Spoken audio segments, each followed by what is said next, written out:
How you going, everyone? G'day, Doggies fans, all things Bulldogs, 2025 edition. Just on the YouTube format. I've got my StreamYard there. I won't be using that till about February. So we have a couple of little things happen here tonight. Let me know if you can't hear me or anything like that. I'm not sure if this is working or not. I'm not sure if it's working or not. So I think it might be running off something else. So I'll just have to make sure I'm using the right bloody microphone. It's a bit hard to do this. But anyway, we'll see how we go. Tell me if it's a bit soft. Please say something in the chats. She's all good. Sounds good. Hello. I don't know. Anyway. All good. Dave said she's all good. So let's go. All right. So hope everyone had a really good Christmas. Excellent. Thanks, Dave. Much appreciated, brother. Hope everyone had a really good Christmas. Hope everyone had a really nice New Year and are getting into the swing of 2025 with the nice present that we will be signing or have announced the signing of Leo Thompson from 2026 onwards on a 4-year deal, with the only real sort of estimate about what he's on is that it's less than the $3.5 million offer over 4 years offered by the Raiders. My thoughts initially that when we had missed Leo Thompson was that business as usual as far as I was concerned. He's a very, very good player and plays his role well, and it's all about the roles. G'day, Dave. You. So there you go. Look, I think he's a lot of the... Hey, going there, Jimmy. Gus with the 3D chess, 100%. Look, we've lost a player as well. We've lost young Fanafo Seve, who's also joining the Roosters with his younger brother. Now, we brought both to the club, and now both have gone to the Roosters, and the Roosters look to be going for a bit of a youth policy at the moment. So many feel this will be a rebuilding year for the Roosters, and we will see how that pans out. Obviously, if they keep their best team on the park, they'll be very, very competitive again. But adding 2 young potential superstars in the Seve brothers will bolster their junior ranks, and those kids will be obviously looking to get into a first grade spot sooner rather than later. Both of those kids knew that they were behind in the pecking order when it come to the players signed with the club. You just had to look at the extensions given to Max King, to Sam Hughes, I should say, not Stephen Hughes. The addition of Tom Amone, Josh Curran extending, the addition of Satili Tupanua, Viliami Kikau here for a couple more years at least. The pathway is essentially a tough one to navigate for those players, whereas you look at the Roosters, they've lost Jared Warrior-Hargraves, they've let go of Terrell May, and look to be going for a youth policy, and they've got some really strong young players coming through their system. I can tell you that now. Dave, good question. I wonder if Tyrone Thompson, sorry if your name, you probably don't see the chats coming up across the screen. I don't know how to do that. But Tyrone Thompson, will he come to the Dogs as well? Probably not. You would think that, but he's only on a 1-year deal, I think, with the Newcastle Knights. So that he would be, a chance. And Jimmy come in with a similar sort of comment that the brother may follow. So we will see what happens there. A retention issue for the Knights, says Jimmy. And, you're probably right, Jimmy. But in saying that, that's not good news for their coach. And the fact they got Peter Parr there as well, or whatever his name is, he's renowned for making good signings and that sort of stuff. So, but Dave's he looks like another nugget. There you go. All right. So look, we're going to talk a bit about Leo Thompson and why I think it's a good signing, and also sort of look. Obviously, we got him at the right money. He's still young. He's the same age as the likes of Burton and Stephen Crichton and the like. So that age group, they're going to all be hitting their straps at the same sort of time. And it's really, really good for the Bulldogs. Reid Marnie's only going to get better as a player. Matt Burton's only going to get better as a player. Stephen Crichton's only going to get better as a player. Add to that Bronson Cherry, who's made that comeback. They're all the same age. Connor Tracy's obviously older than these guys, but, good fullbacks can play for a very, very long time, as we've seen in the NRL. And if he can stay injury-free, he can and get that opportunity and keep making it his own. He's as good as any of, the next echelon of fullbacks, and he might be able to take a next step up. You never know. Plus, he's got that flexibility to do what a half can do. Good runner. Our spine's looking pretty good. Toby Sexton is going to be better yet again. Now, we talked a lot about Toby last year. That first 10 matches he played in New South Wales Cup was about the defensive system, getting his defensive confidence. And then we saw when he come in, second rowers were running at him, and he was doing effectively what Drew Hutchison was doing, and that was putting them on their butt.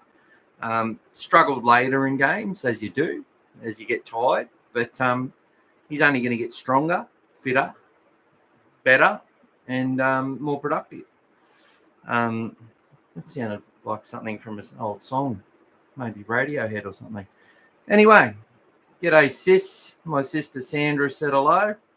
And here is Mark O'Connell. I'm a little dark, not in the racist way. So 16 people on at the moment. Good to see you all here. Obviously, you've been worrying about, you haven't had much to watch regarding the Bulldogs. So I'm on here giving you something to have a look at and talk about. Yeah, sorry, I haven't got it on, mate. It's in the wash. Both of them are actually. Been wearing them, mowing the lawn and all that sort of stuff. But anyway, it's good to have everyone on saying hello. I missed you guys, and I hope you all are doing well. So we'll talk a bit more about Leo Thompson and how that's going to be great for our other forwards. I'm going to talk about how they used those rotations really well last year and expect to do the same this year. They're talking about big boppers in the game, and we need big boppers and enforcers. Well, it's not necessarily the size of the dog; it's the fight in the dog, as many people say. And I've gone in, I've looked at the heights and the weights of some of the best props in the game, and you take away two sort of outliers in Payne Huss, and Patrick Carrigan's a lot bigger than people realise as well. Our pack's not that bloody small anyway. So Leo Thompson, he's about 107 kilos, just over 6 foot. He's not massive, but he plays pretty massive. And I was looking at James Fisher-Harris, 103 kilos, but he looks like he's 120 kilos. You know what I mean? He looks a lot bigger and plays a lot bigger, but came through the grades as a second rower, which is why he's just got that extra speed and that ability. But we'll see how he goes with the Warriors this year as well. So I see Leota and Fisher-Harris, you go through their stats and players like that, they just do their roles. Leota's only, 80, 90 metres a game. Tackles at about 93% efficiency. Nothing more than what, our big boppers are doing way more than that. But I'd still, if he was up to be signed and wanted to come to the Dogs, it'd be like throwing him 800, 900 grand. Because he's just a leader and he just has the ability to dominate the other forwards. And that's what it's all about. And Leo Thompson, being 23, 24, he will be our first hit-up guy. He will. He'll come in and take that role. But the positive thing is that we've still got a season to play before he comes. And seeing the evolution of Max King, Samuel Hughes, who you expect to evolve even further, and also Josh Curran, the way they'll able to share those, the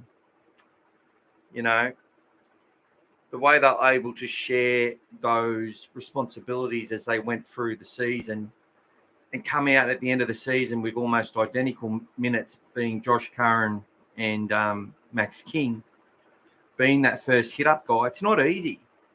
So the exciting thing for me is Max King is the number 2 guy. Josh Curran coming on, being the number 2 guy. Having Sam Hughes come on and replace Leo Thompson after 20, and Curran coming on and replacing King after 25. That's because King will get longer minutes because Thompson's there, right? And then when one gets injured, you just know you're not losing much. That's the positive thing about it, right? That's the great thing about it. Now, I had high hopes for Daniel Saluka-Fafita, and I hope he plays this season and has a bottler season and gives the Bulldogs hierarchy a lot of headaches in regards to re-signing him. I'd love nothing more for that to happen, because that'll mean we're having a good year, pretty much.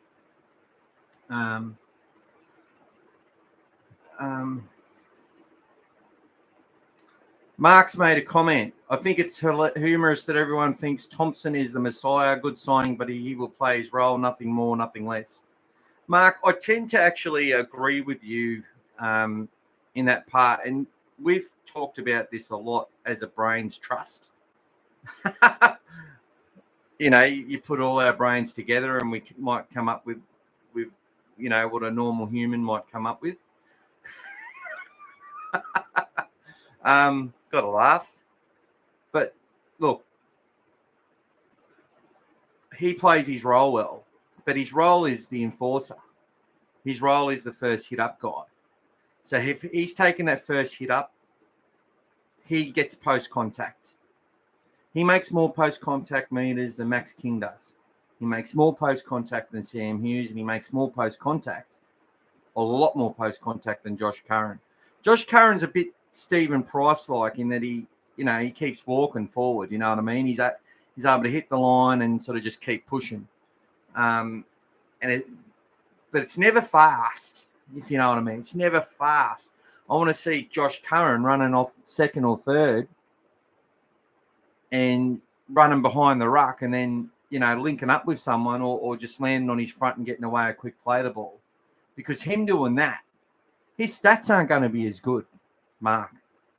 When you bring someone like Leo Thompson in, who can take that first hit up, well, the flow and effect for these players like King and Curran to do their roles differently as the second guys, that makes them more effective in everything they do. And that is why everyone has sort of been on the same wavelength that we needed an extra prop. It's good for our club. It's good for other prospective signings. It's good for the players that we want to keep and the youngsters that we want to keep. If the youngsters have gone, we're quite confident that we've got them covered, if that makes sense. And as much as we don't like it, we can't keep them all. You've just got to put your logical brain into action and say, well, if we didn't keep these players, we obviously didn't want to keep them. Or we just couldn't stand in their way for them to take their next steps and their advancement in other clubs is going to be better for them. But you've got to look at it from the whole spectrum. Like, how do we keep all the players we want to keep? We want to see Jack Underhill progress. We want to see Jack Todd progress. And because of that, Fanafel Seve is going to the Roosters. Now, he might go to the Roosters and in 2 years be a ready-made front rower because he's huge. He's about 124 kilos. He's huge. But is the game going that way? Does Uncle Nick know they're going to make another change to the rules, which is going to make it better suited for the dominant big man? Because last year, a lot has been said about Canterbury's falling away in those last 2 rounds. I think you wiped them out. In that semi-final, the big Manly pack, I felt we outplayed it. We outplayed Manly in every way, and experience got us in the end, and we were unable to take advantage of it. And we all know, we made some mistakes with our spine and our hooker and that sort of stuff. It all got to them a little bit, and Manly made us pay. But their forwards didn't dominate us at all. And that, to me, you had a Leo Thompson. Boy, you've got Jack Todd and Jack Underhill coming through. You've still got Curtis Moore in there. I don't care how big he is. He makes post contact, and he's only small. So we're in a good spot. It makes us... Leo Thompson adds depth to our roster, immediate depth. Right? We've still got to develop depth. We've still got a real lot of kids fighting and hustling to be the next man up. And we saw what that produced last year. That produced Bailey Hayward. That produced Harry Hayes. Lipoi Hopoi. New South Wales, I want to go back to Lipoi Hopoi for a second while I'm there. New South Wales Cup round 1. We got away with the win in the end, but we were getting smashed by Parramatta. They put Lipoi on the left edge, and he hadn't played there. And his combination with Toby, I think he was on the left or right. I can't remember. Whatever edge he was on, he was with Toby and Hayes Perham, and they just absolutely got blown off the paddock. Because he's a middle player. He's not suited to that edge yet. Gus likes these big fellas on the edges and probably saw and wanted to see that. He comes back then. I think he got dropped to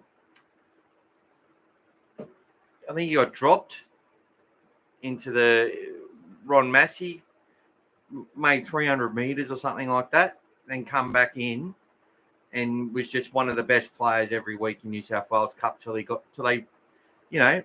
were going to bring Jack Todd in first, but he got injured and Lipoi got his opportunity and he didn't let anyone down. Don't think he made a mistake.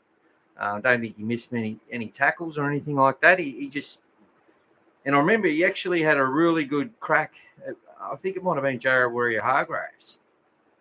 Jared let him know the next time and crunched him, but he got up, got in his face and made a big tackle on him and said, I'm supposed to play NRL. Now, whether Lipoi goes on with it, because Lipoi's not on everyone's lips, right? Everyone's talking about Underhill and Todd coming through, and a few are talking about Saluka Fafita having a good go, and then you've got Amone who's come in, and the ones we've already got there, right?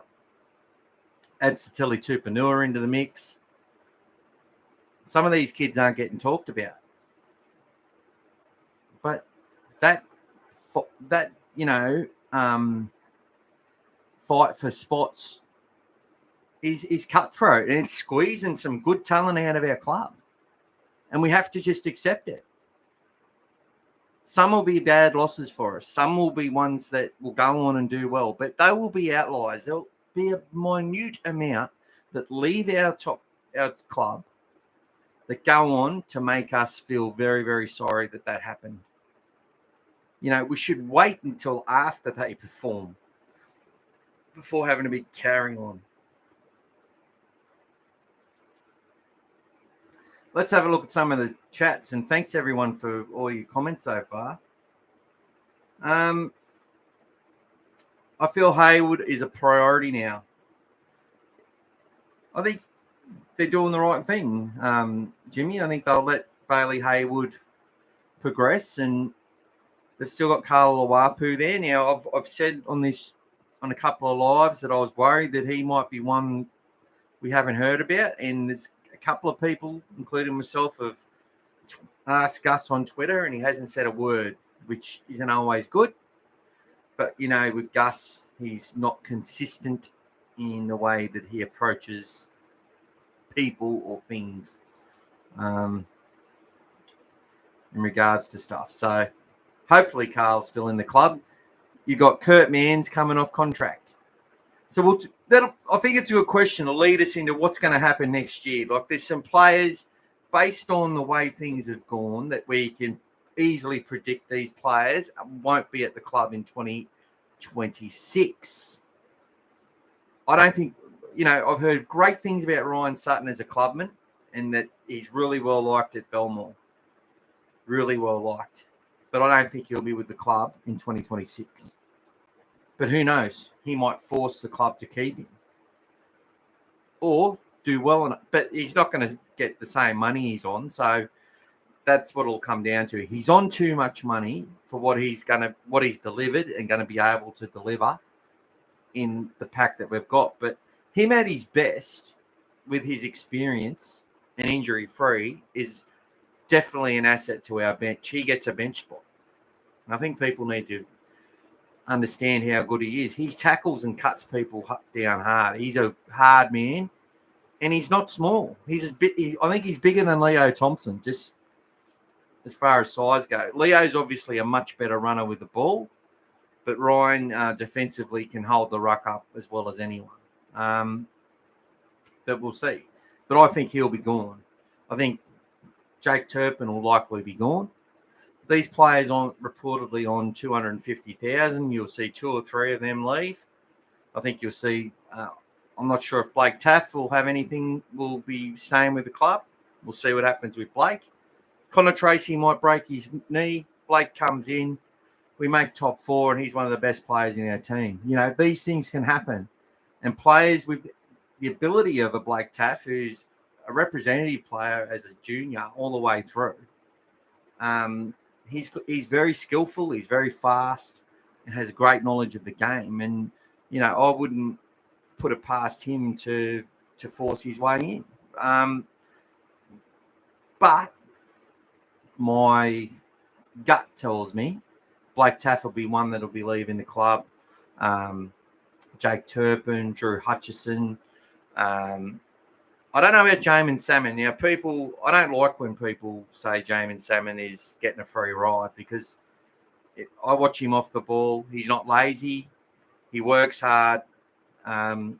He's respected, and he wants to be involved. And players like that are good value. And he's on 250 grand. He costs us fuck all for a premiership winning player. You get a player like that and you pay him 500 grand. Well, that's when you say you just can't sustain that. But 200, 250, he might get a 1-year extension. Kurt Mann's another one that could be likely to go, because you bring it back to, we've got Harry Hayes there, you got Carlo Luapu, you got Bailey Haywood. Is there room for Kurt Mann, or is Bailey Haywood and the like developing to a point where it's like we have to now go with the youth and let the experienced player go? But Kurt Mann, if has a season like he had last year and can get a few more games out of him, he's worth money to any club, and apparently one of the best humans on the planet. So, it's all difficult. I think the dog system, you'll see a great player if he buys in. You say that to all the players, I think you will start attracting the right people. Heat, tough winners. Sexy ass. Donnie Freeman says, we need a decent halfback. Mark Connaught, we shall see how Para goes. Laugh out loud. I expect Parramatta to do well. I think they've got a really fast backline and a young, exciting backline. And I think the pack is a little bit more workmanlike. There's still got some big boppers in there that I think they're not at the level of Regan Campbell-Gillard. I don't know if Junior Polo can improve from where he's been last year and the year before. I don't think he's been in that great form. But they've got some really good players in their side, Mark. And if they give room to that back line, it's electric. You add the Fox to that back line with Moses and bloody the other fucker at 5'8", who's Dylan Brown, and mate, some good players in that side. Some real good players. And Iongi was, they can't let Dylan Edwards go from Penrith. So Iongi's left, He is a very, very good player. And I would say Joe Ash will get an opportunity if Iongi doesn't, gets injured or something like that. These young players, it's hard for them. If they don't let them play, it's going to be hard for them to develop. But I expect Joe Ash will play first grade in 2025 at some point, and I expect he'll handle it. So there you go. All right. Thanks to everyone who's joined the podcast and said hello. Dave says, I reckon they're going to miss Guffo more than they realise. They probably will. It's going to be a hard change for them, but I suppose it's then up to players. They put their faith in Dylan Brown and Mitchell Moses and those sort of players. But the problem with Brown and Moses is they always struggle to stay fit. And they do touch the ball a hell of a lot. They're so involved. Their pack, it's going to come down to their pack, but they've still got some good players. I think they need a hooker. Although that Brendan Hands, I think if they just keep giving him a go, he's going to be a good hooker. G'day, Pete.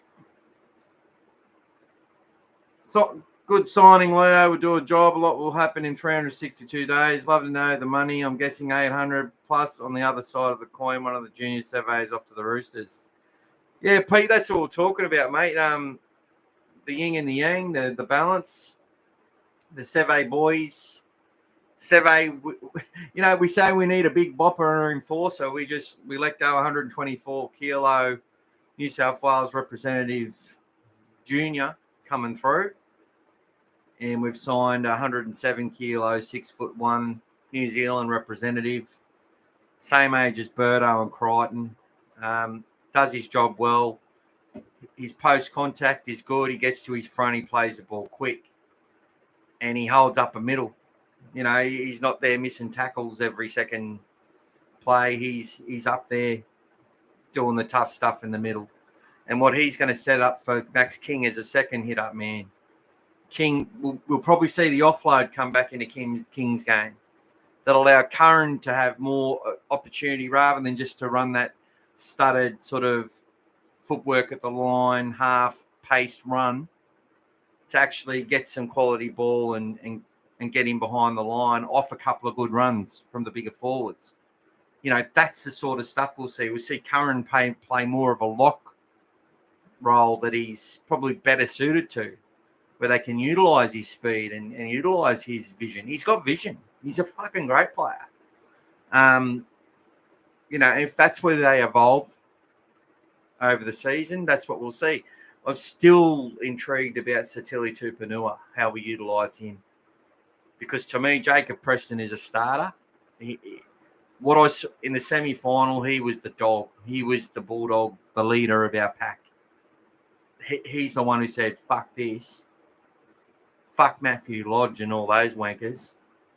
They got in his face, Presto, and he got angry. And he played like a fucking bulldog. Go watch, I've still watched that semi-final. It's one of those fuck things where I'm like, fuck. And I'm still like, oh, we might win this. How fucking denial is it? It's like you want it to change. It's like the massive reverberation in your head where you want to change things. Say something you didn't say, or pass the ball when you didn't pass it. Hope that Tommy Turbo doesn't break through. I don't know. It's not going to change the result, but one of the fucking pleasures I get from watching that is seeing Jacob Preston go to get fired up and Prestomania just hit I fucking love it. I'm telling you, I think we all know. You get Jacob Carraz, Jacob Preston. These kids are fucking origin class. They hate fucking losing. They hate it. Look, they're all competitive. You can't play rugby league unless you want to win, right? You just can't do it. It's too much of a thing. They do it for the love of it. They love it. They love winning, right? Losing or not being able to play is the worst fucking thing for these kids, right? Or these men. And when they get out there, but to see the way that Carraz, watching his highlights through the year, just seeing him fucking palm people off and create breaks. Like, a lot was talked about Zach Lomax. Now, if you're calling Zach Lomax the winger of the year, Jacob Carraz, I don't know how they can separate. He was just as fucking good as Zach Lomax. I think if he was kicking goals, it would make a bit of a difference. Zach Lomax, hell of a player, and we saw it last year. But Jacob Carraz beat him in most stats. And, as Mark says, the stats don't lie. Well, not in the wingers. In the context of the games. And that's the other thing too. Jacob Carraz didn't get the football all the time. He went hunting for it, right? And he did all the work. But in attack, we utilise him for sure. But a lot of the time, Zach Lomax for the last 2 or 3 years has been their number one target in attack. So he's having so many more opportunities to score points than Jacob Carraz. Context, Carraz is a fucking animal, and so is Jacob Preston. And these guys give me absolute faith that we're going to continue to improve. And then you add these players that come in and do their roles. And going back to what Pete said about Leo Thompson, I don't think he's on 800K. I think he's in the 700 mark. He's definitely not on more than Stephen Crichton. I've said this a few times. There's a little sort of gentleman's agreement now, and a lot of the good clubs do it. Their best player and their captain gets the most money. It's as simple as that. So if they get a player which they've got to pay more than the captain, they've got to pay the captain more. If Crichton's our best player and we get someone in another position who we need to pay 900 grand and Crichton's on 875, Crichton's going to get upgraded to 910. That's how, I'm telling you, that's how they fucking do it. Let's have a look. Yeah, so Pete, I think 800 grand, I think he's on a bit less. I'd say he's on Burton money. Or between 750 and 8 is my gut feel. I don't know if I'm right or wrong. But I can tell you now, he's not on more than Stephen Crichton. So there you go. But it's funny, knocking the Raiders back on 3.5 million, getting Josh Papali'i money. They've got a fucking good junior bunch coming through. Look, I thought we might be looking at that Trey Mooney, another Sam Ayoub. That would make 8 at our club if he come along. We're looking at Paulu or Joseph Paulu from the Titans. I think it's been said that we offered him a 2-year deal for next year. So, you weigh it up. We're going to get Thompson probably for the price of Ryan Sutton and a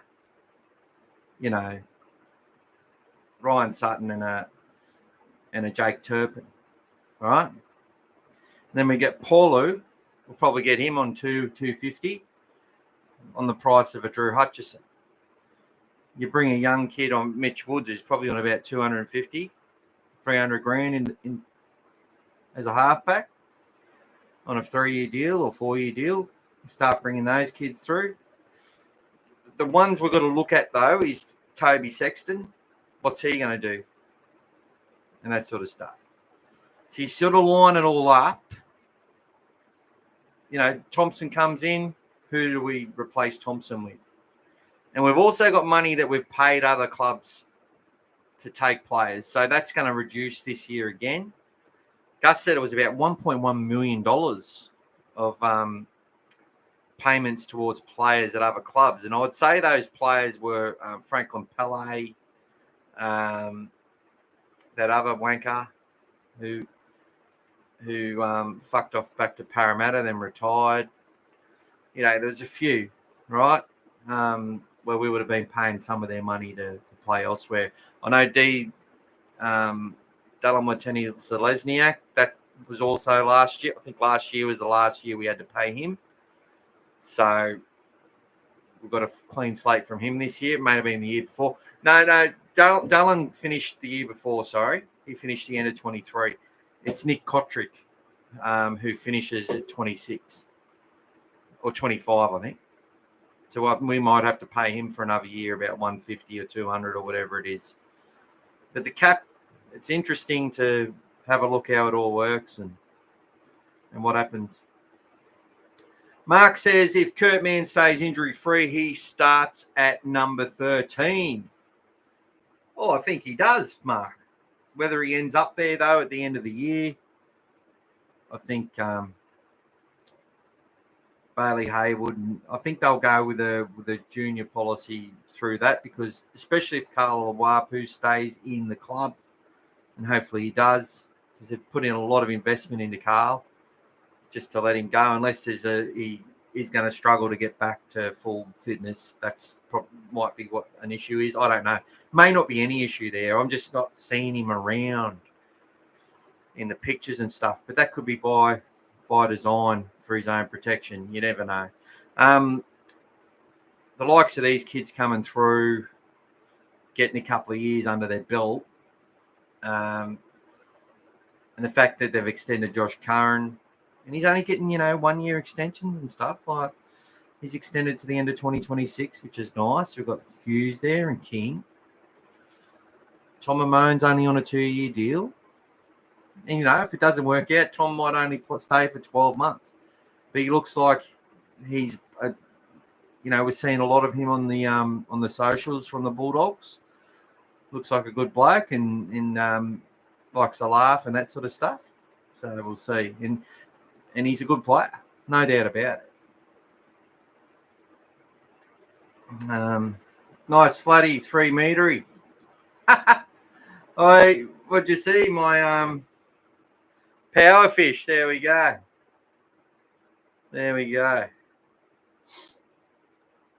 I love the power fish, mate. You're not a bloke till you've had a bloke. Pete says, yes, a lot of whinging about letting these juniors go, but let's leave it up to Gus, eh? 100%.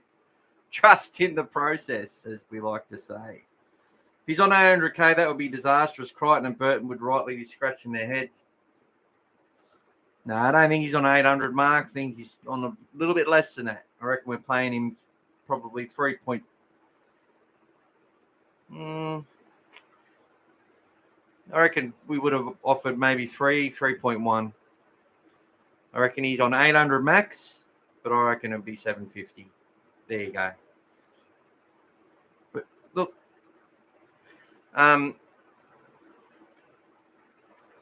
it's actually funny because I was having this discussion with my missus about salaries and stuff and how people worry, what other people are on. You just don't even talk about it. In the workplace, you negotiate a contract, you accept that contract, and that's the end of it. And if other people are getting more money and producing less, that's the club's problem. You negotiate what you're fucking worth, and you get what you're worth. And that's how it fucking works. And if you don't like it, you go and renegotiate. Simple as that. There's no real emotion in it. And if there is emotion in it, you're in the wrong fucking game. I don't get emotional about that sort of shit. I get what I feel I'm worth. If other people are getting more than me, well, I haven't negotiated well enough. Or perception is reality, and I haven't done enough to change that perception for me to make more money. So there you go. Or sack your fucking manager. Trevor Cowlett. Hey, mate, great show. What do you reckon Who do you reckon starts on the other wing? That's another one of contention, Montoya or Wilson. So someone's put mixed rugby league chat who actually got one right by coming out and said Leo Thompson wasn't signing with the Raiders. Has also come out and said that Marcelo Montoya, the Chilean warrior, is slightly ahead of Blake Wilson at this stage. Oh, I don't know about that, but we'll see. We will see. Blake's well liked in the club. He's often the butt of many jokes from the lads. So this is a bit of an Adonis. Got the 12 pack, and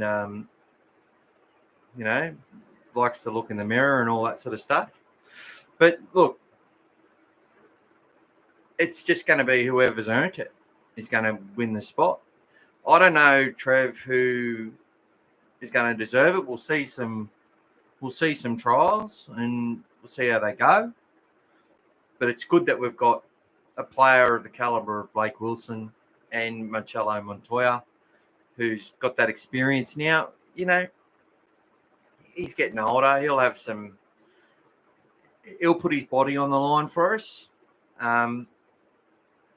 People talk about his defence. There was no issue with his defence when the Warriors come fourth, was it? No one was talking about Montoya's defence when they came fourth. I'm telling you, centres and wingers, their stats are a reflection of the middle's ability to fucking control the ruck and control the speed of the game and to hold possession and the spine's ability to kick him into field position. They're all consequence fucking stats. Circumstance. You play up and in defence, your winger's going to come in and he's going to miss sometimes and they're going to get around him and he's going to do it again. And then when they lose confidence and the team's not winning, the wingers and the centres miss even more. It's not because they can't fucking defend. Chris Mortimer was a great fucking defender. I saw him have a couple of tough periods through with Penrith Panthers and stuff. As they'll come and good though, I must say.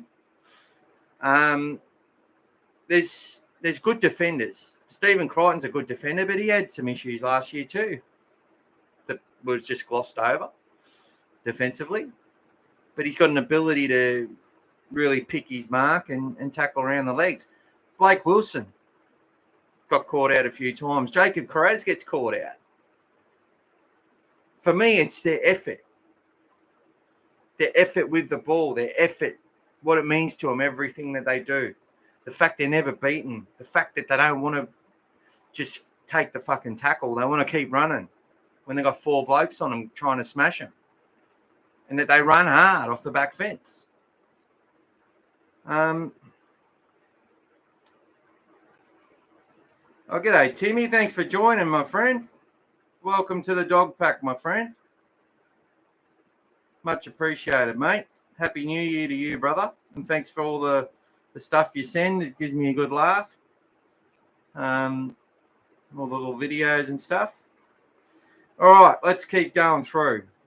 Carraz runs like a bloody giraffe. He's hard to... Well, that's the thing, Scotty. He's awkward, isn't he? He's fucking awkward. He's awkward. Preston a bit of the same. They've got all arms and legs, and and what I saw a little bit in 2023 is oppositions have worked Jacob out a bit. And there was a couple of games last year too. But he just keeps working to change his game a little bit. Did a few things differently. And some of the surprise elements of his game, the way he made some breaks down that right edge, were phenomenal. The fact that he went and played on the left edge a couple of times, played at left centre, did different things. It's just making him a more complete footballer. I fucking love him. Yeah, Davey went to Para. That's him, mate. Real sad that he carried on the way he did. Raymond Fatala Mariner went to the Dragons. Yeah, no, Big Ray. I love Big Ray. He's fucking good bloke, mate. Good bloke. Real joker too. And I think, he realised he fucked up a little bit and look, as much as Shane Flanagan's a bit of a cock, in my opinion, he's a good coach, and he wouldn't have taken Raymond Fatala Mariner unless Big Ray had learnt those lessons. Because at the end of the day, these coaches, they don't want neckheads in their club who don't know how to handle leadership. And he would have had to have said, I fucked up here and I've learnt my lesson, and that's why he come back to the Bulldogs, train with us, and then got his contract with the Dragons and did pretty bloody well last year. So well done, Raymond. Cap looking good. Both Seve brothers have been released to go to the Roosters. Yeah, well, those Seve brothers are on some money, trust me. Not in our top 30, they never were.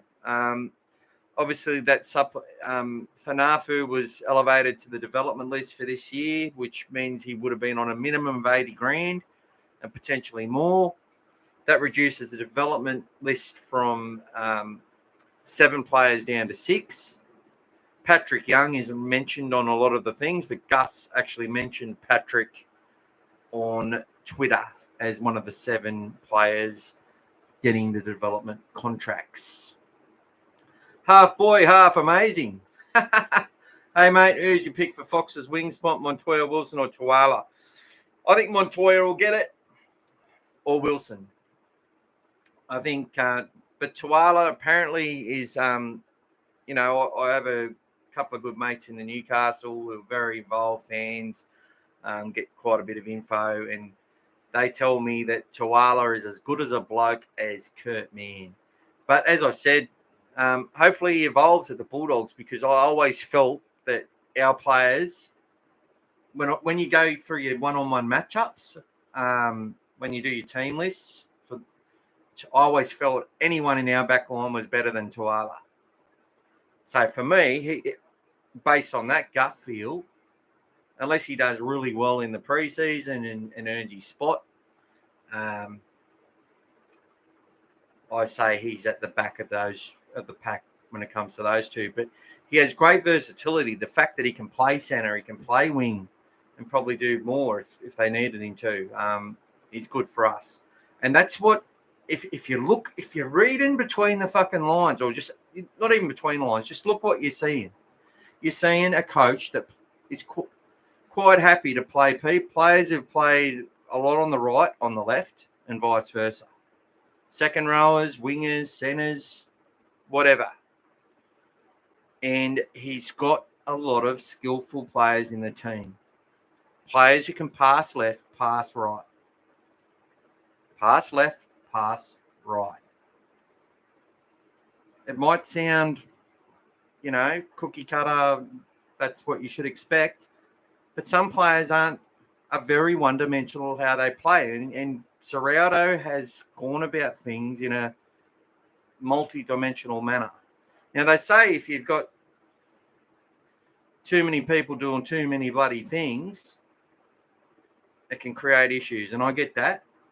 But from what I saw Jamin Salmon, Bailey Hayward, Kurt Mann, Josh Curran. I saw both back rowers, all ball play last year. And even the front rowers, their passing was quite silky smooth at times. They've got skillful players that are versatile and can play their roles, whatever they're asked to play. And that not only makes us a better team, but that makes them better footballers. And that's why I think players are actually saying they want to be coached by Cameron Serrauto, because he is someone they believe is going to make them a better footballer, which means they're more, a better financial commodity or whatever they fucking call it. Means that they're worth more money. Means that their families are more secure in this. And for most of them, we're talking about the 1% that can actually make a full career out of rugby league. Most of these guys aren't going to play 100 games, aren't going to play 50 games. What I'm liking from what I'm seeing is we've got some players that we know are going to play 200 games coming through our system through what they've shown and have given us hope as fans.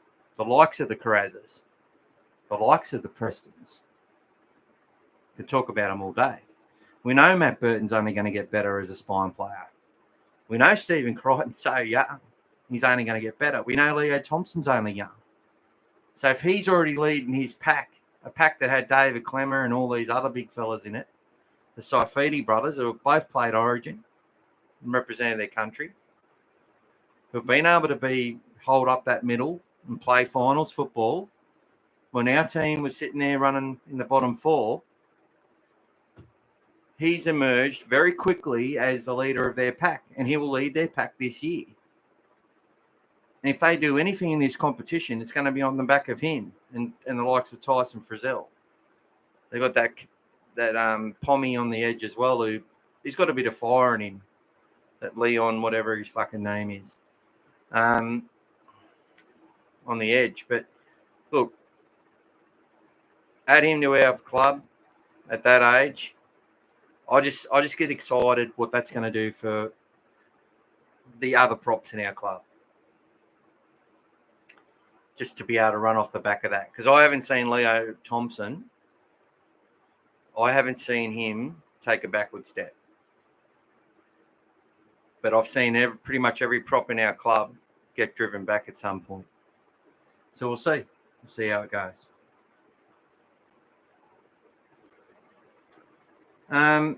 Pete says, been performing great at training, so the rumour grows. And thanks again, Timmy, for joining the dog pack. Mark says, don't even start me on Montoya. Too many short memories. Mark, I told you this. We were fucking struggling. He'd done his ACL. Look, I remember that game where we had it fucking won, and then I remember that game, man. I do. I felt sorry for Montoya. He needed to be, he was like, it was like he had a head like a beaten favourite. Like he was just absolutely lost his confidence and stuff. But that was our system. That was us. We weren't losing because of Montoya. We were losing because we weren't fucking holding the middle. Aiden Tolman running on the fourth. Doing what he was told. Straightening it up. Getting that play the ball away. Trying to find his front so we could do something, give a bit of space on the fifth tackle. That's what his job was to do. Fans hated it. No one's got a short fucking memory, mate. But Marcelo Montoya had no issues. None of the Kiwi fans had a fucking issue with him when they finished fourth. Did you not see what he did to the Bulldogs in 2023? It was like men against boys, mate. Him and DWZ just running through us. Man.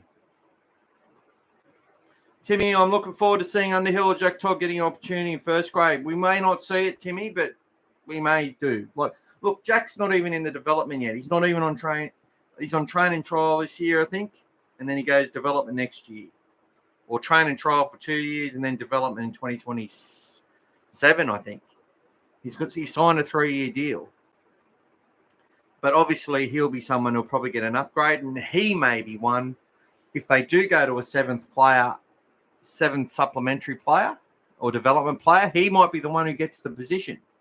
He might get that position. And I hope he does, because he looks like he's huge. He's bloody huge. And that Jersey Flag Grand Final, oh my God.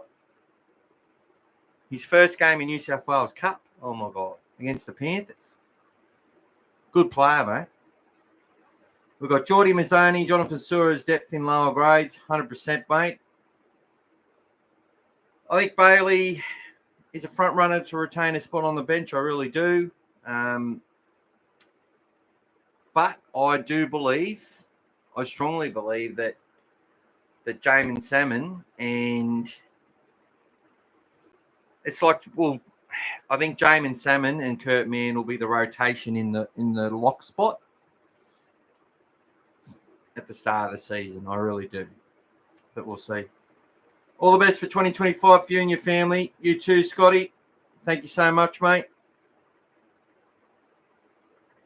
Joe Millennium, do you think we'll secure Addo-Carr's spot, Wilson, Tuala, and Montoya? It's a question that's come up a lot. I think it will be Montoya or Wilson. I can't really split. We'll have to see what happens. Yes, Tim, 14. I could be a bit premature saying this, but I think Cam Serrato could be our best coach ever. Well, that was the system, was it? Montoya, you mean, Mark? Our system at the time, we're in a losing team. We're losing the ruck. We're losing the possession. Under Dean Pay there for a while, we were winning possession a lot of games and losing the game because we just couldn't. We just didn't have enough speed. Lacked in too many positions. They had to let all our good spine players fucking go. They had to let our leaders go. James Graham, let Moses go. Clemmer went. We just got Woods. He went. Fucking Foran was never there. We're relying on Josh Jackson and a couple of rookies like Remus Smith and that to do stuff for us. And you still got your anger at Montoya because he was often the one asked to make the last decision and the last choice in a team that was getting pedaling backwards. And then he'd rush up and they kick behind him. You know, all this stuff is what happens to teams at the bottom of the fucking ladder. The wingers and the centres are just getting creamed. There's no players coming last. There's no teams coming last where their winger and centre are the first ones fucking picked in Origin or for international duties. You rarely see it, mate. I think we've got to open our eyes and stop being so centric on players. It's a circumstance of the game. You're in those positions, you're going to be under the most pressure. Timmy says, Satilli to rotate in the back row off the bench. Hayes back to New South Wales Cup. Maybe. But I like the fact that we've got Harry Hayes there. I think he'll become a real leader. The fact he's in the top 30 is phenomenal, and I'm so happy about that. But, you know, we've got a forward pack of proven, brutal, hard-running, you know, question-asking players. Now, Harry Hayes can develop into that. He knows what he's got to be better than to make it in the game of the NRL. Now, he held his own, no doubt, and actually contributed in our final games. Those last 9 games, he was a solid contributor to our team. I felt that he was an even more of a contributor than Lipboy Hopboy, as many people probably agree. But Harry Hayes, he is... he needs to have those good players ahead of him. This is what they need. And if they can't get an opportunity, they go to another club and make it there. That's just the sorry situation they're in. It's not going to be a scenario where we buy these players and they don't perform. Because I saw Serrato last year play Bailey Hayward over Jake Turpin. I didn't see that coming. Turpin has an effective tackle rate in his career of 97.5%. He tackles his ass off and barely misses. He is an absolute little hard ass in defence. You know, his pass is pretty good off the deck. He can throw a good ball. Not in your top 10 fucking hookers in the game, no way, but he's a tough little player. Bailey beat him to the top. So that says a lot about Bailey Hayward, if you ask me, and our club. Jake Turpin wasn't, you know, he had every opportunity, and he's well liked. It's going to come down to a lot of things like that.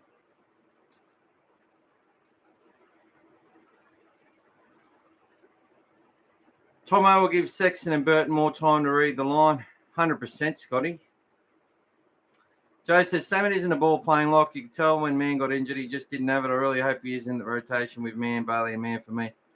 Yeah, I don't know, Joe. I think Salmon, look, he's not in my top 17, but I'm not too worried when he's in the side at all. He is a ball.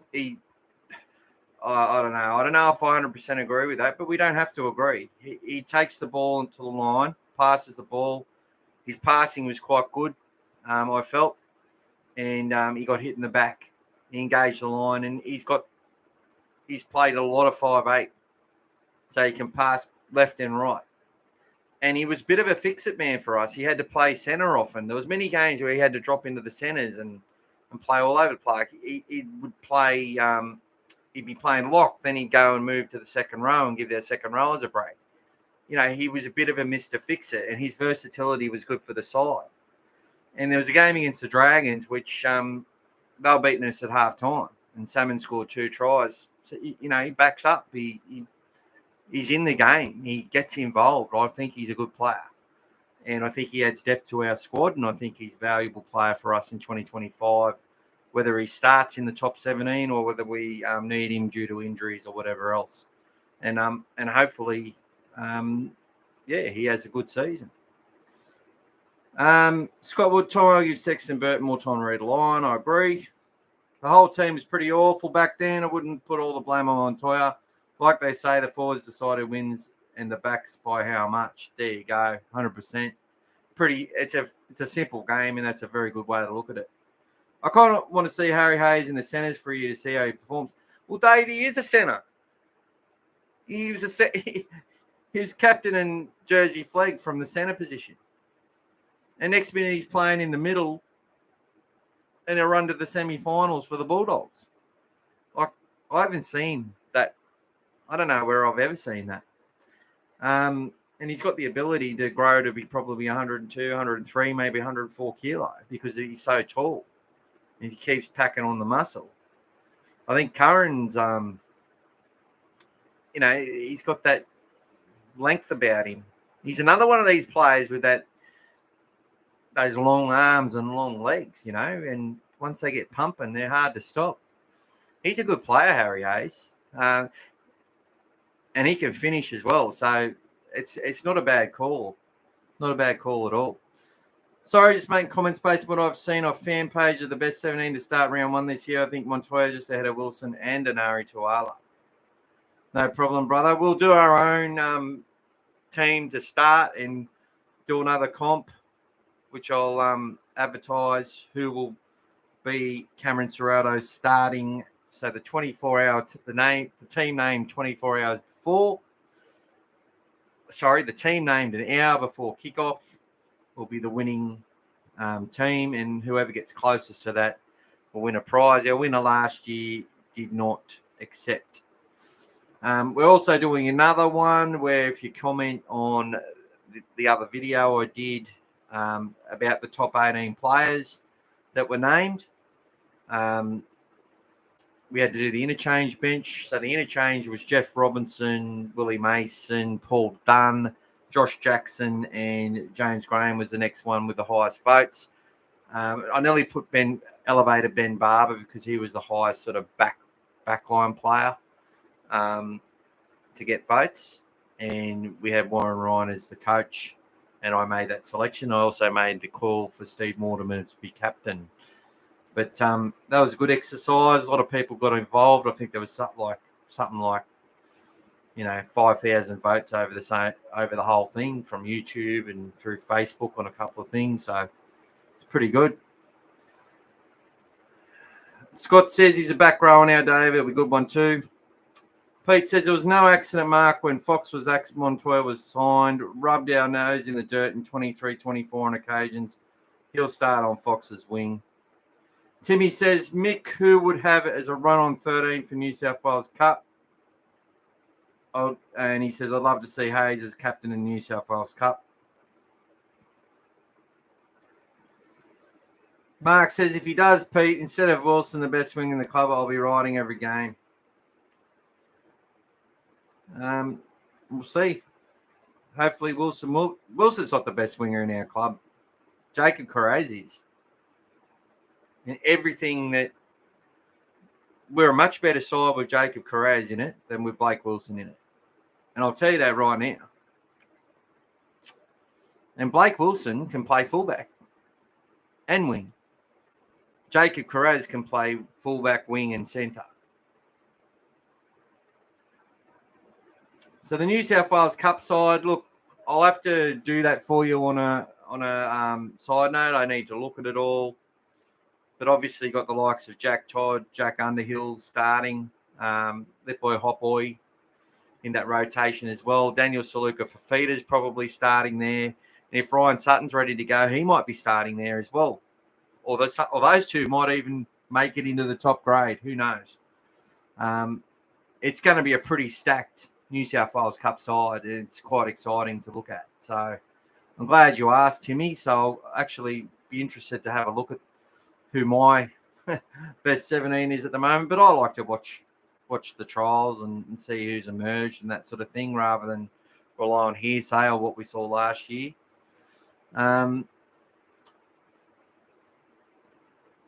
Yeah, so we've got a lot of players. Yeah, Dave, we could have some depth in the centres. I just think we've got so much versatility. The fact that you got Bronson Cherry, Stephen Crichton, Connor Tracy can play centre, Jacob Carraz can play centre really well, and Ari Tuala can play centre and wing. So all those players can play anywhere in the back line.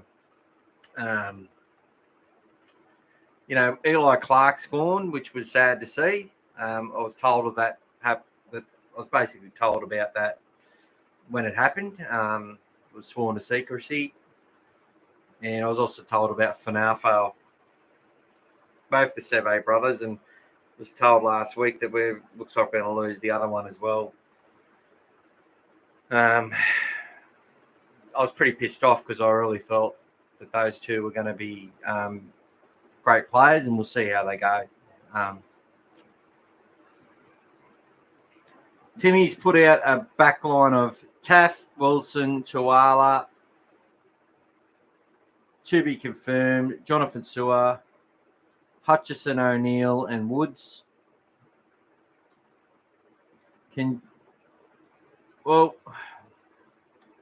Jonathan Sewer could play centre, and we'll see how they. Geordie Mazzoni, I don't think he's a centre, mate. He's a winger, an out-and-out winger. Am I going to the Broncos trial at Redcliffe? Is it Bulldogs versus Broncos? Where are the Bulldogs playing trials against? Are they playing any up here? Because if they're playing the Broncos at Redcliffe, I'd definitely like to go. But if it's not the Bulldogs, it's the Tigers and Broncos. Actually, that would be all right to go see. And I wonder if my nephew would go. He's a Tigers fan. So we'll see. I might have a look at that. Be good to catch up too. Mark and Jimmy will be in the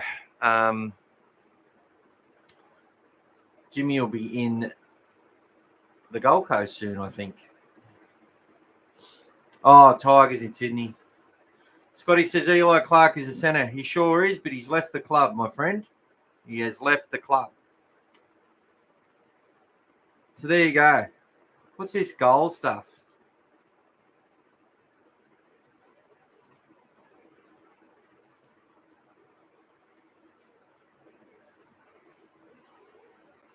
Oh, I don't know about that. This is super chat shit. I can't wait to see you, Jimmy, and I can't wait to see you as well, Mark.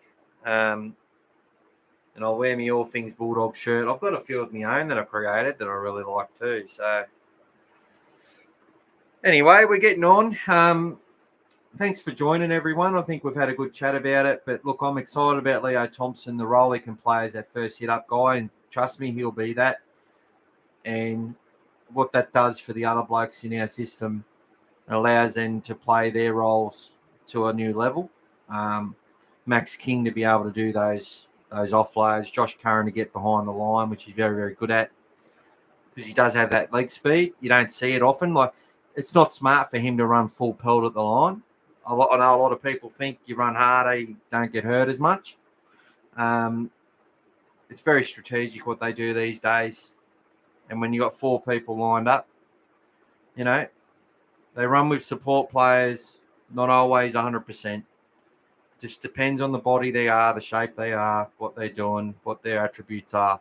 He's not that type of player to just run off the back fence into the teeth of the defence. Off a quick play, the ball where the defensive line's a little bit under pressure, that's where Josh Curran's at his best, and that's where his creative influence can come into play as well. And we talk about Josh Curran in that sense. Well, Kurt Mann's another one. His leg speed through the middle, for the size of him to be a 90-kilo player, if that, in the high 80s most of the time, to be able to get post-contact and to create with that leg speed and get behind the ruck, he can do that as well as his ability to engage the line and ball play. He's very important to our squad, and Kurt Mann was, I think, in our top 5 players last year in a very closely run thing. So there you go. No worries, Scotty. Bulldogs versus Broncos in February. Yeah, I'm fucking there, mate. I'll go with you.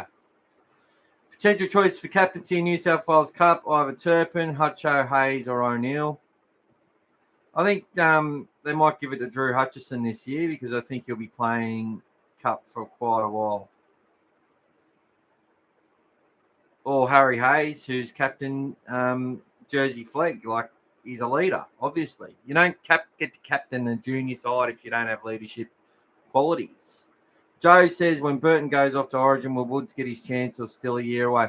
Look, I think he's not ready. I think Cassius Tia is way more advanced, if you're going to ask me that. I think Cassius Tia is the more advanced player at this stage. And he's not the only one with Alex Conti and Joey O'Neill. I think Joey O'Neill will be the one who would step up first for first grade. If they were going to make that call, I think he would be the one that would come through. But if all things considered, a Blake Taff or Drew Hutchison, depending on how we're going, you know, if we're going well and they feel they've got the ability to bring one of those young guys in and give them a shot, they will. But I think you'll find they'll go with the steadying influence. And if those guys like Hutchison, they're doing a really good in New South Wales Cup and we're competing well, and obviously there'll be people coming up from the lower grades in and out as they trial everything in New South Wales Cup. Gus will be like, yep, Mick, can you tell this fucker, can you put this guy back? Sorry, I shouldn't say that. Can you put this fella back into, Ron Massey? They're doing well, but throw him back there. Put this guy's been doing well, but send him back to Flegg because I want to look at these other kids. And that's what he'll do. He might say, I want to put Blake Wilson at fullback again. He might say, I want to try an Ari Tuala at right centre, or, that's where Gus has an influence. I need to know who the next kid I'm going to sign is, all that sort of stuff. So, Scott says, didn't Sewer go to Manly? No, that was Chris Patalo, mate. Good choice, Dave. Timmy says centre or back row with Hopboy. Cassius Tia is depth in the halves for O'Neill and Woods. Yeah, well, I think he's as I said, I think Cassius Tia is in the train and trial. And while Mitchell Woods is in the top 30, I think that's more of a case on, to sign that kid with a lot of talent. They had to do that. It's all going to depend on where his body's at. Now, if he's physically able to put, hard-running second rowers on their ass close to the line, we might see him evolve and play first grade. But if he's not doing that, if they have to protect him out there in New South Wales Cup or Flegg, he might even start in Flegg. You never know. Then we'll see how that progresses. But I'm just not confident. I couldn't confidently say is he defensively ready to handle first grade, because First grade, there is nowhere to fucking hide anymore. Simple as that. Tia won't play first grade for us. Lots of big calls. I don't care about the big calls, mate. Like, seriously, they're just thoughts. And rather than have egg on my face, he's a player that may play first grade for us and come through.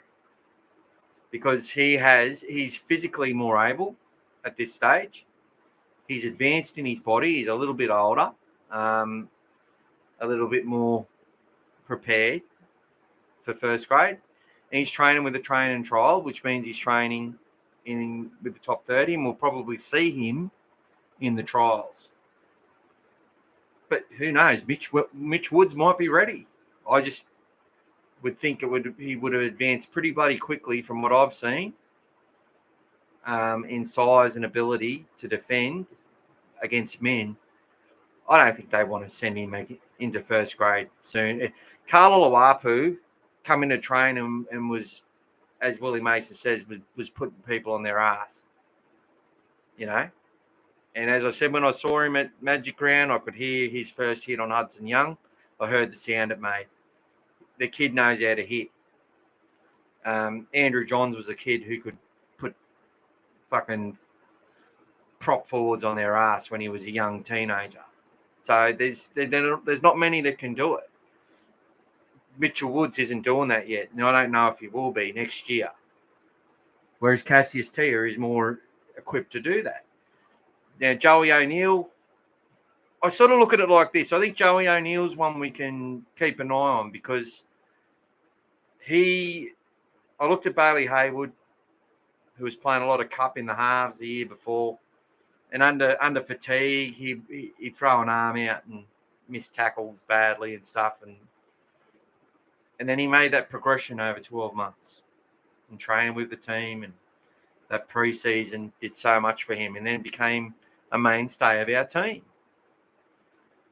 And I see a player like Joey O'Neill who progressed from flag into that New South Wales Cup side, did a lot of work. We had some games where we struggled, and he struggled a bit defensively in different times, managing that. We'll see what happens with him with this preseason. Does he take that next level physically? I think he will. And I think he will be the one that steps up.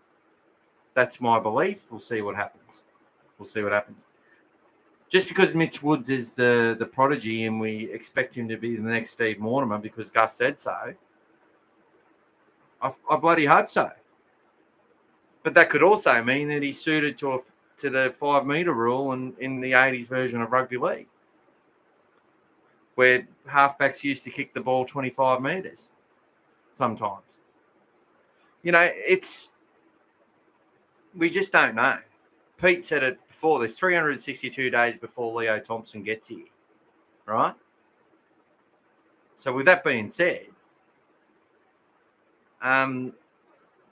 we just don't know what's going to bloody happen. But what I can tell you is that I saw the progression of a Bailey Haywood in 1 year, playing as a half, defending, to become a hooker, and to build himself up enough to be a genuine first grade player or fringe player, which I didn't really think would happen. And then I saw similarities with some other players coming through. I just think Woods in 2026 might be taking that step up then. That's what I believe. I think what we'll see is Mitchell Woods will cop some criticism this year in New South Wales Cup and that sort of stuff. Because I think they will run at him. They'll put him under pressure, and he'll learn whether rugby league is if he made the right choice of rugby league. Because if he starts to grow a little bit, he loves the contact, does great things with the ball, and then does it defensively as well, you'll know that he'll be able to progress and make that progression. But I think, we'll see a lot of great stuff from Mitchell Woods in New South Wales Cup if he's there this year. And but I also think we'll see some signs of fatigue as the year goes on and that sort of stuff. And then give him another preseason with the top grade and see how he goes then. But if he progresses now and he's ready for first grade, they'll put him in. Simple as that, because they believe in him. But for people to sit there and write off these other players that they've signed, the club is like keen to keep him there. The club was keen to get Alex Conti. They were keen to get Cassius Tia from the Roosters, who won us the Jersey flag with a field goal last year and was one of the best players on the field. You know, they're not there for no reason. They might take the steps up. It's not guaranteed that it's going to be young Mitch Woods. We all want it to be. But for me, it's just whoever wins the race. But that race can sometimes be over a few years. You know what I mean? Anyway, I'm talking a lot. Timmy says Conti is the forgotten man. Who was the guy in SG Ball mentioned with the featuring? Will he feature in Flagged? I can't remember. What's happening with Oluwapu? He's been cleared. I'm not sure what's happening with Oluwapu, buddy. I just haven't seen much of him, which makes me wonder. Tia reminds me of Ben Roberts. Well, Ben Roberts potentially had it all, mate. But God, he was frustrating. Timmy says Carl will play cup. Night, Peter. G'day, Scary. Welcome back. Hello. After 11 rounds, we can utilise our whole team. Well, Scotty, we can utilise our development players from round one, and we did that with Powasa Fawama-Silly last year, and we did it with Bailey Haywood, who was in our development squad before he got upgraded. So, yeah, they can use the development players, and there's 6 of them left right now. I'm thinking they might bring Underhill up into supplementary, but we'll see. Or they could do that for Cassius or someone like that, or Alex Conti, you never know. Dave says, potentially I think Leo could be the game's best lock at 100 kilos. Well, there you go. Timmy says, I feel that with Hutchison there in New South Wales Cup, he'll help these young playmakers. Well, he will, as I always said, I sort of make comparisons with Drew Hutchison to myself when I was playing another sport. I had the mind for what to do. I knew what to do, but physically sometimes I just wasn't able to do it. He's just, we could see with the pace of some of the games, he struggled. He didn't let you down defensively, but then, trying to keep up with the ball was a problem because of all the effort he was given. But he's 100% effort, and he's someone that will definitely, I think he's articulate. I think he's well-spoken. I think he's got a good knowledge of the game. The fact he can play multiple positions, I expect Drew Hutchison will be a coach at some point in his career. That's what I think, if he wants to do it. Scary says, so happy Leo's coming to the Dogs. It's still a ways away, but I think he will do a big thing for us. Yeah, well, you're liking some of these signings to, Peter Tunks coming from South Sydney was huge for the Bulldogs. And then we got some other players, Paul Dunn, I think, from the Roosters. Bringing Terry Lamb back from West, although he's a Bulldogs junior. These sort of players, Roy Asatasi going to South Sydney was the beginning of their run to a premiership. Sometimes you just need a player that is, and Roy was probably at that Leo Thompson level. Like many will say he was way above that by the time we won a premiership in 2004. And I'll probably get laughed at with that comment, but I think Leo, the fact that he's only played 65 at games, so he's not that experienced. But the fact that he's already a leader, he's highly involved in his culture, which is, I think, it's a good thing. People who have a huge connection to culture tend to be really passionate, and that comes across on the field a lot. And he's not someone that you see trying to start fights with people either. And I think people just smartly walk away. But he's definitely someone that's going to be an enforcer for us. And But he's not a paying huss. He's not going to go out there and make 45 tackles, play 65 minutes straight, and, run the ball up once or twice every set, whether he's coming out of his own end. He's going to take the hit-ups from the kickoff. He's probably going to take a run every 1 or 2 sets out of our own end, maybe on the 3rd or 4th play. And in attack, you'll see him run the ball a lot. That's where you'll see him make his meters and set it up for us. So that's sort of how the game's going these days. That's the roles they play. And he'll do his role really well. So it's exciting time, Scary. But anyway, guys, been going for nearly an hour and a half. I feel this is a good time to end the live podcast. Thanks for everyone who said hello. Thanks, Timmy, for joining the channel. Much appreciated, my friend. And the reason I say that is because my bloody dog, she's slowly coming good, but got an autoimmune bloody disease, which started attacking her legs. And fuck, it's cost me a fortune. Absolute fortune. People say, did you get insurance? I worked in insurance for 20 fucking years and didn't insure my dog. Because I've never done that. I'm from the country, when they're in pain, you put them down. That's what we used to do. But today, you pay whatever you got to pay to keep them. If you're going to be a dog owner, you got to pay the money. It's as simple as fucking that. So thanks, Timmy. But I still had a really good Christmas, had a great New Year, had my whole family here. I got, a brother and 5 sisters. Everyone was here. And it was bloody great to catch up with everyone. So I've had a good break, had a couple of weeks off work, and about to go back to work on Monday. And you'll be seeing a lot more of me on the podcast. So, we'll get everyone back on here again. Let us know. Send me a message.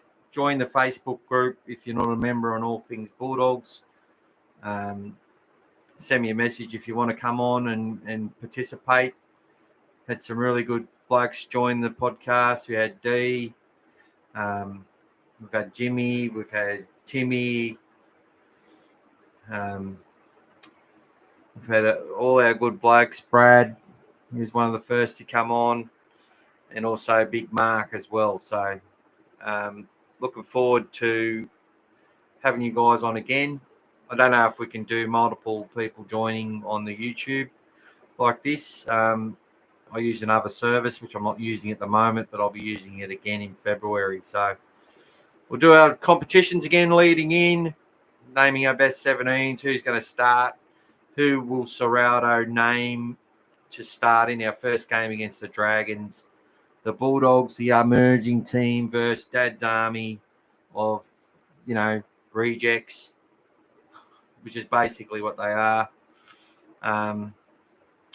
We'll see how that goes. But they got some fucking good players in their team, the Dragons. We'll see how they come together. I'm hoping the Bulldogs beat them by 60, and Shane Flanagan sits there looking at himself going, what the fuck have I done? But they'll compete, they'll try hard, and it'll be a good first up encounter. And I don't know why the hell it's at Cogra again. We played them at Cogra. What a load of shit. What a load of shit. We just played them at Cogra, and we now got to play them at Cogra again. I know it's a new season, but who cares? Fuck it. All right, everyone. Thanks for joining. Really appreciated having a chat tonight, and I'll talk to you soon. I just got to work out how to end the chat. I'm on a new thing. But once again, thanks for coming along. Yeah, you're right, Scotty. Ogre did bring the best out of Roy. 100%. Ogre was a very important signing from Manly for us. That's a very important one. Another one. That's all right, Scary. They are just like our kids. And, Bulldogs fans, I don't know Bulldogs fans who don't like dogs. So, there you go. Scotty thinks Hale to be 18th man. Night, mate. but I thought it was after 11 rounds for some reason. Sorry to hear that, mate. Norwich champion, happy New Year, buddy. Good night, brother and folks. Look forward to a great season with the Bulldogs. There we go. See you all. I'm going to end the stream. Go the Dogs.